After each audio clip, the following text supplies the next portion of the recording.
राहुल गांधी जी आजकल संयुक्त राज्य अमेरिका के सैन फ्रांसिस्को शहर में 6 दिवसीय कार्यक्रम के लिए संयुक्त राज्य अमेरिका के सैन फ्रांसिस्को शहर में, जहां पर भारत के प्रवासी यानी कि भारत के जो वहां पर सिटीजन लोग रहते हैं, नागरिक लोग रहते हैं, उनके साथ उन्होंने वक्तव्य वहां पर एक कॉलेज में दिया। उन्होंने जैसे ही वहाँ पर भारतीय प्रधानमंत्री नरेंद्र मोदी के बारे में वक्तव्य दिया, वैसे ही बीजेपी के अंदर खलबली मचना शुरू हो गई। दरअसल बात क्या हुई कि राहुल गांधी वर्तमान में यूएसए यानी कि संयुक्त राज्य अमेरिका गए हैं, जहाँ पर उन्होंने सैन फ्रांसिस्को शहर में भारतीय जो प्रवासी रहते हैं उनको संबोधित करते हुए उन्होंने कहा कि भारत के प्रधानमंत्री आजकल घमंड में इतने ज़्यादा घमंड हो चुका उन्हें कि अगर भारत के प्रधानमंत्री के सामने अगर ईश्वर या भगवान को भी बैठाया जाए तो भारत के प्रधानमंत्री ईश्वर और भगवान से भी ये कहेंगे कि भारत जो यूनिवर्स यानी कि जो ब्रह्मांड है उसकी उत्पत्ति कैसे हुई है। ये वो उन्होंने कहा है भारतीय प्रधानमंत्री के प्रपक्ष में।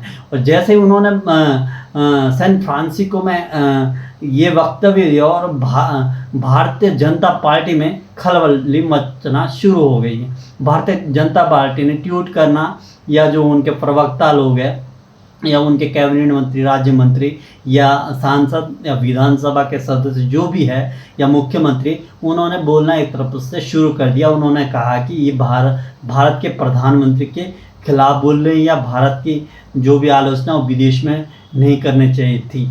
और दरअसल बात यह है कि राहुल गांधी जी ने भारतीय प्रधानमंत्री के बारे में जैसे उन्होंने कहा है कि भारतीय प्रधानमंत्री को इतना ज़्यादा अहंकार हो गया। वास्तव में मुझे भी लग रहा है भारतीय प्रधानमंत्री को अहंकार अब इतना ज़्यादा बढ़ गया कि जब भारत के अंदर एक संसद नई भवन बनी है तो भारत के प्रधानमंत्री यही भूल गए कि भारत का प्रथम नागरिक कौन होता है, भारत का प्रथम पद कौन सा है, भारत का सर्वोच्चतम व्यक्ति कौन सा है, यही भूल गए। तो दरअसल बात है इतनी बड़ी चीज़ को मिस करना है, यानी कि आपके अंदर इतना ज़्यादा गुरूर, इतना ज़्यादा घमंड हो चुका है कि आप भारतीय जो राष्ट्रपति है उसको ही नई संसद भवन का उद्घाटन का मौका नहीं देते हैं। दरअसल जो भारत के राष्ट्रपति है वो वर्तमान में या पहले से जब भारतीय संविधान कॉन्स्टिट्यूशन का डेवलपमेंट के कॉन्स्टिट्यूशन को बनाया गया है उस समय ही भारत के जो प्रथम व्यक्ति है वो राष्ट्रपति है। यानी कि अगर राष्ट्रपति भारत के प्रथम व्यक्ति है तो नई संसद भवन का उद्घाटन करने का भी जो प्रावधान है वो भारतीय राष्ट्रपति को होना चाहिए, ना कि प्रधानमंत्री को। हम आपको ये भी बता दें कि आर्टिकल 79 में ये साफ है कि जो भारत की संसद होगी वो राष्ट्रपति और लोकसभा और राज्यसभा मिलकर बनेगी। यानी कि वहाँ पर स्पेशल जिक्र राष्ट्रपति का हुआ है, फिर राज्यसभा और लोकसभा के हुए। राज्यसभा में जितने सदस्य हैं और लोकसभा के जितने भी सदस्य हैं। दरअसल यहाँ पर स्पेशल एक वाक्य राष्ट्रपति का है। तो इस लिहाज से जो भारतीय जो संसद है, जो भारतीय संसद का नया भवन बनाया गया, जो उसका उद्घाटन करना चाहिए था वो भारत के प्रधानमंत्री को नहीं बल्कि राष्ट्रपति को करना चाहिए था। दरअसल में अगर भारतीय कॉन्स्टिट्यूशन के हिसाब से देखा जाए तो भारत के जो अगर राष्ट्रपति उस समय उपस्थित नहीं होते तो उसके बाद भी भारत के जो वाइस प्रेसिडेंट है उनको मौका देना चाहिए था। अगर वाइस प्रेसिडेंट भी नहीं होते तो वहाँ जो भारत के जजेस है, जो मुख्य न्यायाधीश है, उसको ही अधिकार ये था कि भारत की नई संसद भवन का उद्घाटन करना चाहिए। दरअसल ऐसा कुछ नहीं हुआ क्योंकि वहाँ पर राष्ट्रपति भी थे और वहाँ पर राष्ट्रपति भी और मोदी जी माननीय प्रधानमंत्री जी ने इन्हें मौका नहीं दिया बल्कि उद्घाटन राष्ट्रपति की जगह स्वयं किया। मोदी जी अब ये भूल गए कि राष्ट्रपति का पद है जो आर्टिकल 79 में जिक्र किया गया पूरी संसद का, कि या मोदी जी इतने घमंड हो चुका है मोदी जी को कि भारत के राष्ट्रपति को भूल रहे हैं, या तो मोदी जी को इतना पता ही नहीं कि भारत के कॉन्स्टिट्यूशन में क्या आर्टिकल है, क्या अधिनियम है, क्या है, या कुछ ही पता नहीं। अब देखने वाली बात है कि मोदी जी जिस तरह से राष्ट्रपति को दरकिनार कर दिया और खुद स्वयं उन्होंने उद्घाटन किया है। तो ये कहीं न कहीं जो लोकतंत्र के अंदर जो छेड़खानी बहुत ज़्यादा हो रही है वो ठीक नहीं है, क्योंकि इस तरह अगर भारत के राष्ट्रपति के साथ ऐसा हो रहा है तो भारत के राष्ट्रपति का पद क्यों सर्जित किया है, उस पद को संशोधन करके हटा दिया जाए। उस पद का क्या औचित्य अगर आपको राष्ट्रपति का कोई भी अधिकार देना ही नहीं है। जहाँ पर राष्ट्रपति का दायित्व बनता है उद्घाटन करने का, वहाँ तो कम से कम करना चाहिए, क्योंकि भारत की जो संसद है वो भारत की एक मंदिर होता है। उस मंदिर के अंदर भी आप इतना बड़ा छेड़खान कर रहे हैं या छेड़छाड़ी कर रहे हैं, तो ये भारतीय लोकतंत्र के लिए एक बहुत बड़ी शर्मनाक की बात है। दरअसल राहुल गांधी जी के बारे में बीजेपी भारतीय जनता पार्टी कहती रहती है राहुल गांधी एक बहुत कमज़ोर नेता है, उन्हें कुछ पता नहीं है, राहुल गांधी जी एक बहुत नॉर्मल आदमी है, उनसे हमें कोई खतरा नहीं है, या राहुल गांधी जी को कभी कभी वो पप्पू भी बोलते। अगर राहुल गांधी जी इतने कमज़ोर है तो उसके पीछे इतने मतलब उसके पीछे जहाँ जहाँ राहुल गांधी स्पीच देने जाते हैं या भारत छोड़ो यात्रा में गए तो उसके पीछे इतने धन खर्च करने की क्या ज़रूरत है। जितना इन्वेस्ट आपने अकेले राहुल गांधी के पीछे कर दिया ना, इस मीडिया से या फिर आपके जो जहाँ पे राहुल गांधी जी जाते हैं उसके चारों तरफ आप चैम्बर गार्ड देते या कैमरे या सोशल मीडिया कहीं ना कहीं गुप्तचर, जितना पैसा आपने राहुल गांधी के प्रति लुटा दिया ना, अगर ये पैसा अगर जनता के में जाता ना तो भारत की देश की जो डेवलपमेंट है ना, ग्रोथ है ना, वो बढ़ती। तो आज ये जो रुपये है हमारा इतना कमज़ोर नहीं होता, जो कि डॉलर 82.50 चला गया है, यानी कि साफ पता चल रहा है कि भारत की जो रुपये है वो कितना गिर गया है। तो दरअसल ये है कि राहुल गांधी जिस राहुल गांधी जी से बीजेपी के लोग ये बोलते हैं कि ये तो हमारे लिए बहुत नॉर्मल सा इंसान है, अगर वो इतना नॉर्मल सा इंसान है तो आप इतने ज़्यादा राहुल गांधी के प्रति मतलब उनके पीछे पीछे जाके इतने मतलब राहुल गांधी के पीछे पड़ जाते हैं। या राहुल गांधी देखा होगा भारतीय जो संसद में उनका जो सांसद पद था उसको भी किस तरह से बीजेपी ने एक सूरत में जाके जो वहाँ पर केस दायर किया था, फिर राहुल गांधी की सदस्यता को ख़त्म किया गया था। तो ये बहुत बड़ी बात है। अगर राहुल गांधी जी से आपको डर नहीं लगता तो इतने ज़्यादा आप राहुल गांधी के प्रति सक्रिय नहीं होते। दरअसल बात यह है कि वर्तमान में अगर कोई भी लीडर अगर मोदी को चैलेंजिंग दे सकता तो मात्र एक राहुल गांधी ऐसे लीडर है जो नरेंद्र मोदी को खोलकर टक्कर दे सकते हैं। इसलिए बीजेपी कहीं ना कहीं राहुल गांधी से खौफ खाती है। साफ बात ये है, इसके पीछे और राज नहीं है, क्योंकि बीजेपी को ये लगता है कि राहुल गांधी एक ऐसे लीडर है भारत के अंदर, अगर बीजेपी को अगर टक्कर दे सकता कोई राहुल गांधी। और जैसे ही राहुल गांधी ने भारत जोड़ो यात्रा शुरू करी उसके परिणाम आने शुरू हो गए, और जहाँ पर जैसे ही बीजेपी में सरकार बनती है कांग्रेस की तो बीजेपी के अंदर खलबली मचना शुरू हो जाती है। जैसे कर्नाटक का रिजल्ट आया तब तो और ज़्यादा हो गई। कर्नाटक में भी क्या हुआ, बीजेपी की सरकार थी, वहाँ करा तो उन्होंने कुछ है नहीं काम धाम, तो वहाँ पर भी बाहुबली या हनुमान जी ये ऐसे बजरंग बली ये वाली चीज़ें आगे फ्रंट में रख के जनता को एक भ्रमित करने का कार्य कर रहे थे। दरअसल जनता ने इसको दरकिनार करके उन्होंने ये देखा कि वास्तव में जो जनता की नीड है, जो जनता की आवश्यकता उनको पूरा किया जा रहा है या नहीं।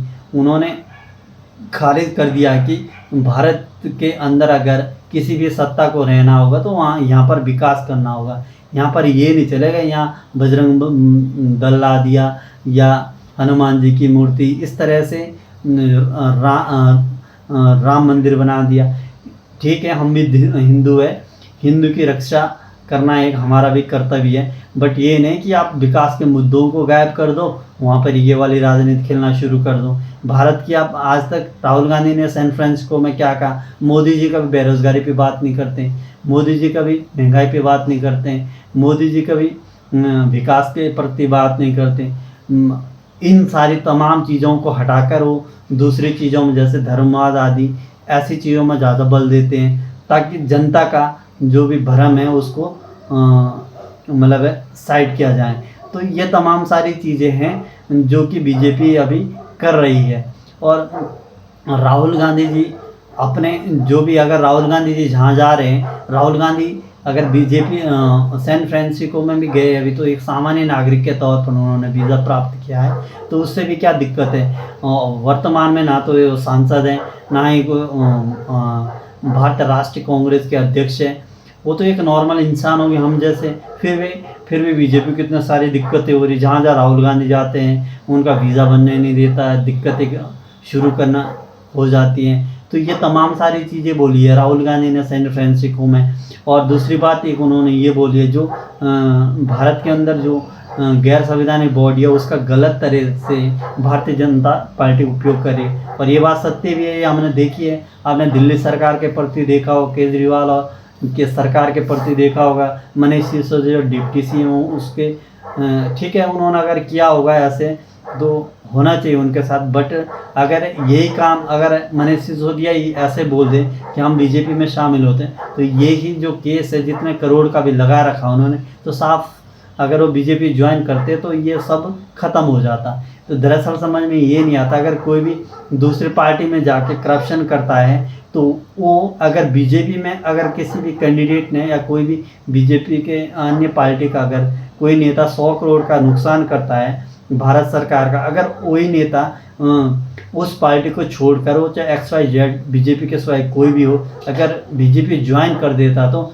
वही 100 करोड़ ख़त्म हो जाते हैं। पर समझ में ये नहीं आता, जैसे वो बीजेपी में आ जाता है ये करप्शन कहाँ ख़त्म हो जाता है, बस वो गंगा नहा के कैसे स्वच्छ हो जाता है जैसे वो बीजेपी में एंट्री करता, समझ से बाहर ही है। अगर कोई भी नेता करप्टेड है तो वो अगर इधर करप्टेड है, अगर मान लीजिए ए और बी, अगर ए में किसी ने करप्शन किया तो अगर वो बी में जाएगा क्या वो स्वच्छ हो जाएगा? करप्शन तो वही रहेगा ना। तो तमाम सारी चीज़ें जो बीजेपी को शायद सही करना चाहिए, सिस्टमेटिक तरीके से करना चाहिए। जो गैर संवैधानिक बॉडी है उसका भी सही उपयोग करो।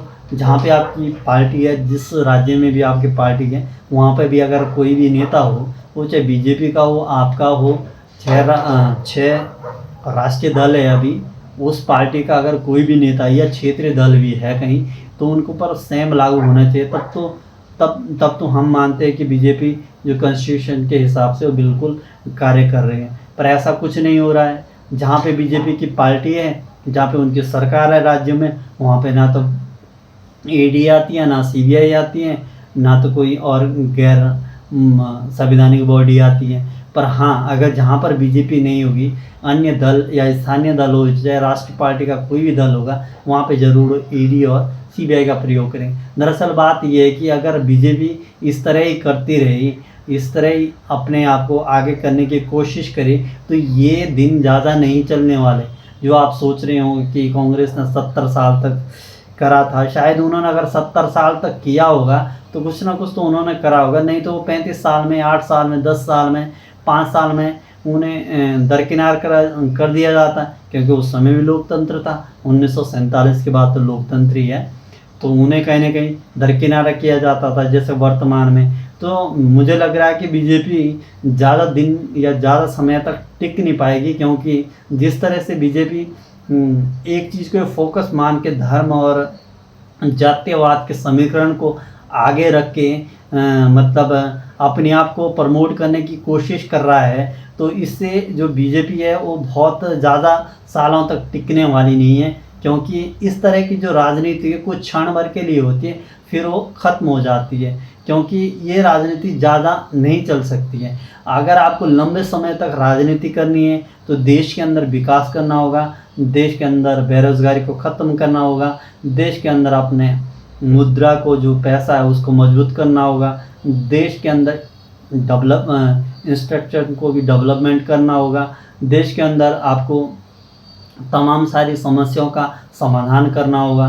वो चाहे मूलभूत समस्या क्यों नहीं हो, सड़क, शिक्षा, रोज़गार, ये सारी जब ये वाली चीज़ आप सही करोगे तब जाके आप एक लंबे समय तक देश के अंदर अपनी जो राजनीति है उसको चला सकते हैं। अन्यथा आपकी जो पार्टी को कुछ दिन चंद समय में ही ख़त्म हो जाएगी, क्योंकि जिस तरह से अभी देखने को आ रहा है, जब से राहुल गांधी ने भारत जोड़ो यात्रा शुरू करी है तब से जो भी परिणाम आए हो कांग्रेस के ही पक्ष में आए हो। चाहे आप हिमाचल की बात कर लीजिए हो, चाहे आप कर्नाटक की बात कर लीजिए चाहे आप अन्य राज्यों में किसी भी पूर्वोत्तर राज्य में हो, चाहे अन्य कहीं ना कहीं जो बीजेपी पार्टी है वो कहीं ना कहीं स्थानीय पार्टी से भी टक्कर नहीं दे पा रही है। तो साफ पता चलता है कि बीजेपी को अब समय ज़्यादा नहीं बचा उनके पास। अगर अपने आप को सही तरह से अग्रेसिव नहीं करते हैं तो बीजेपी आने वाले समय में भारतीय जनता पार्टी सत्ता से बर्खास्त हो जाएगी। धन्यवाद।